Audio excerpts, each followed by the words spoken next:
E, finalmente, depois de alguns dias, o Sr. Reese estava pronto a dizer o que eles quisessem ouvir. Não se pode fazer uma coisa dessas com a testemunha.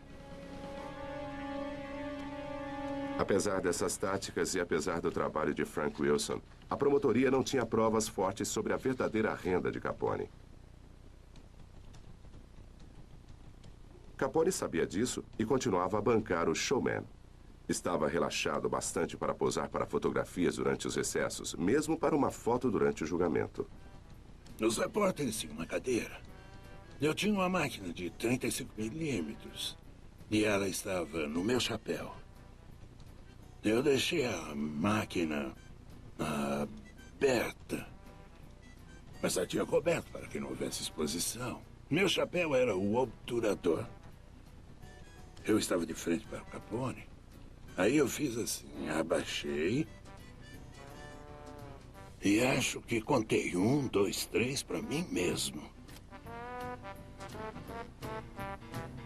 Essa é a foto que Tony Berardi tirou. A pose era de um homem achando tudo uma piada.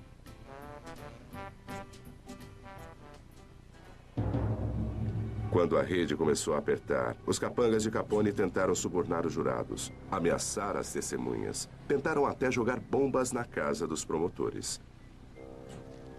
Al Capone chamou 5 bandidos de Nova York para matar meu pai e os agentes federais.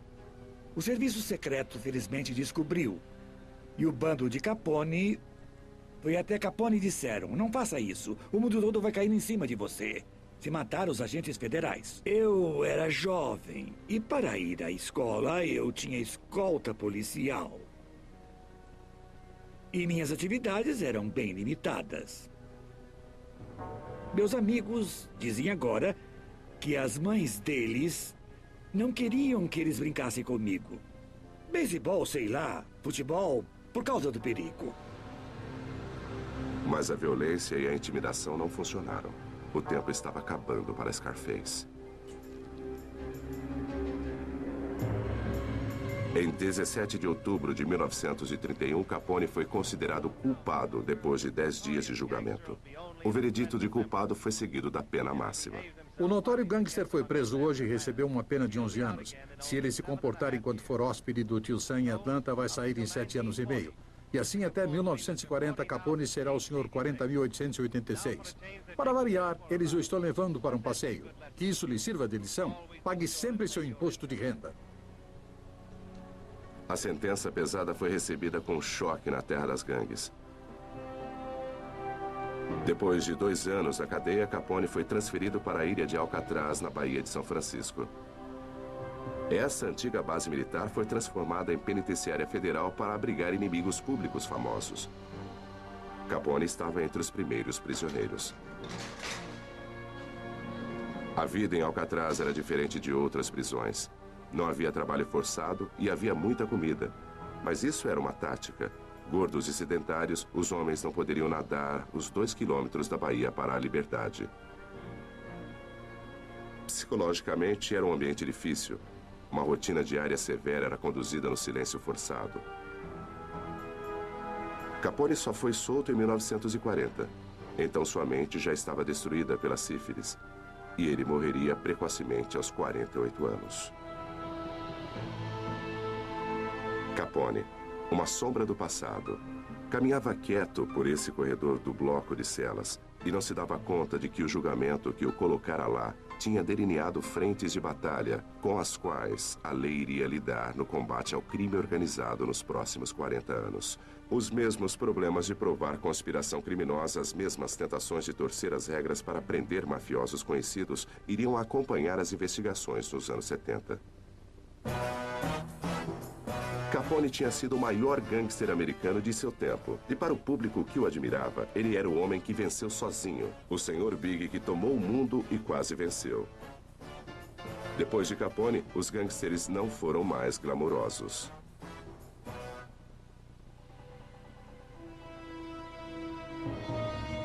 A saída de cena de Capone deu ao chefe do crime de Nova York, Lucky Luciano, uma mão livre para impor a nova face da máfia.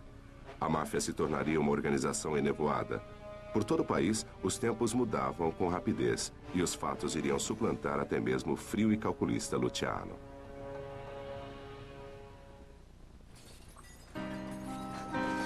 Em 1933, a lei seca ainda estava em vigor. A fabricação, venda e distribuição de bebida alcoólica ainda era um crime federal.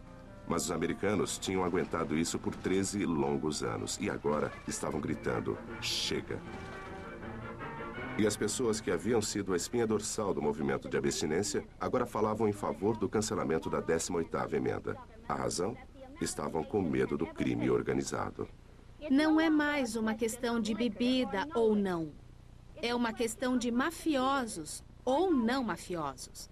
A 18ª emenda entregou o país nas mãos e aos pés do crime organizado.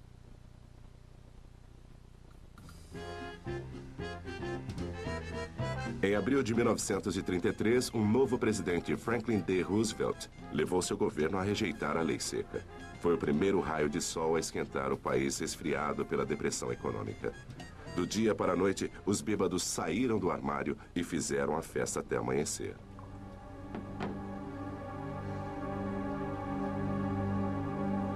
Os gangsters não comemoraram. Com a lei seca, o negócio ilegal havia dado a eles vastas somas de dinheiro. A depressão havia exprimido suas atividades e agora a revogação iria minar ainda mais suas atividades. Alguns abandonaram o crime, mas os inteligentes começaram a pensar em outras formas de ganhar grandes quantidades de dinheiro. Escolheram um velho preferido, o jogo. Somos amantes do esporte. O jogo exercia uma velha atração na máfia. Era um crime sem vítimas, envolvia conspiração e corrupção. E os gangsters poderiam posar de Robin Hood, oferecendo ao público o serviço que queriam. Jogo ilegal, pelo menos nos Estados Unidos, não era visto como um crime com vítimas. E o crime organizado, a máfia, tinha aperfeiçoado o jogo a tal ponto que sempre foi e continua sendo uma de suas ocupações mais lucrativas. Durante os anos 30, o interesse da máfia no jogo decolou. A diretoria dos mafiosos, a autodenominada Comissão Nacional do Crime, logo tinha tentáculos de costa a costa. O maior incentivador dos interesses no jogo da máfia era um tenente de confiança de Luciano, Ben Bugsy Siegel. Ele ia aonde os jogadores tinham dinheiro. Isso significava passar cada vez mais tempo em Los Angeles e Hollywood. O trabalho de Siegel era ligar a máfia a organizações de jogo já existentes. Em cada aposta, os gangsters tinham uma percentagem. É um sistema que ainda existe hoje. A máfia também começou a oferecer aos agentes de apostas a chance de trabalharem juntos. Se os agentes estavam com muito dinheiro apostado no jogo, luta ou corrida, a máfia assumia a aposta. Para esse serviço, os gangsters cobravam uma taxa pesada. Então, eles ganham de todo jeito. Eles ganham com suas próprias bancas de apostas e eles ganham através de outras pessoas que estão pagando taxas em troca de informações sobre apostas e sobre probabilidades. Mas em 1935 começou uma guerra de território nas ruas de Nova York que sobrepujou o sucesso do jogo de Siegel na costa oeste. O novo estilo discreto da máfia foi arrastado para uma batalha pelo controle de uma loteria de rua conhecida como Numbers Racket. A área era o Harlem.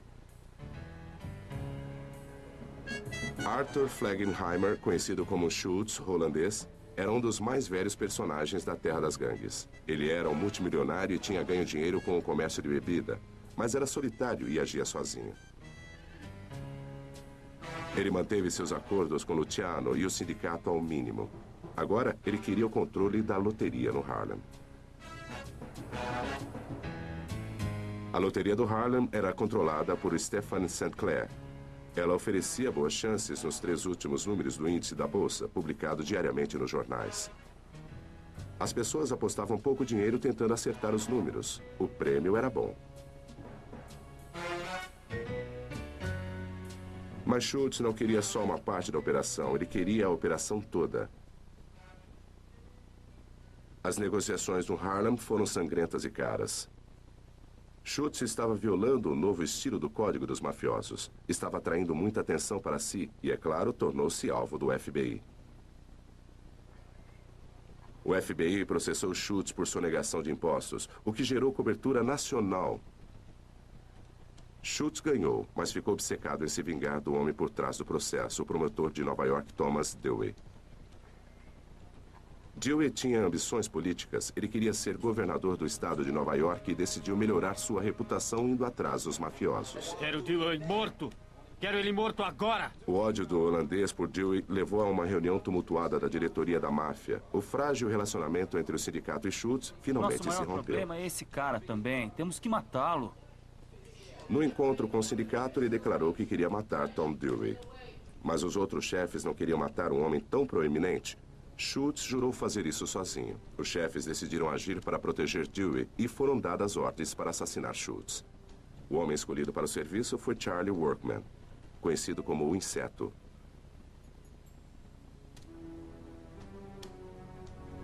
O local seria mais uma vez o lugar favorito dos crimes de gangsters, o restaurante. Charlie escolheu bem. Ele entrou casualmente no restaurante e começou a atirar indiscriminadamente, atingindo todo mundo. Quando a polícia chegou, encontrou Schultz caído sobre uma mesa, quase morto. Ele lutou para viver durante 3 dias, antes da morte o levar.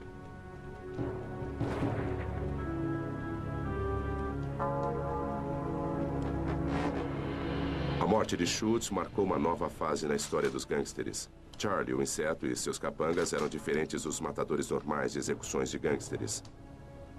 Faziam parte do grupo mais temido e odiado que já aparecera dos becos do crime organizado. Ficaram conhecidos como assassinos associados. Não vai ficar sentado aqui o dia todo. Durante os anos 30, uma cena como essa colocaria o medo no fundo do coração do novo Sindicato Nacional do Crime. E agora, vai falar?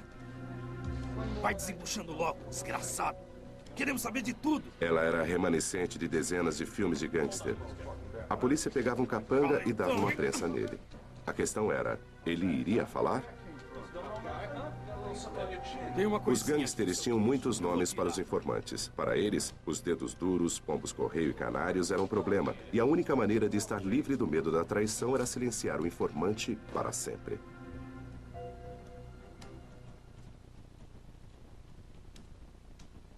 E o chefe nacional da máfia, Lucky Luciano, fez valer o código de silêncio sem piedade. Para Luciano, o código era supremo. Luciano sabia que precisava de um modo de controlar os capangas e colaboradores que povoavam seu império. Seu amigo e confidente Meyer Lansky tinha a solução perfeita.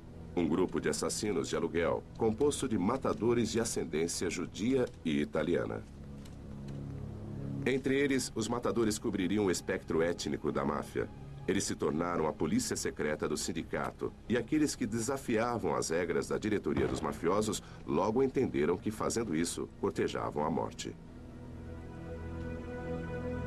O chefe dos assassinos era um gangster de Nova York, Louis Lepke Buchalter. Lepke se lançou em seu novo emprego com alegria e zelo.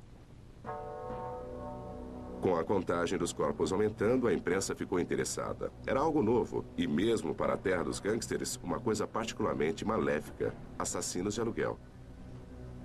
Assassinos Associados se tornou o grupo mais temido de gangsters que já emergira dos becos do crime urbano.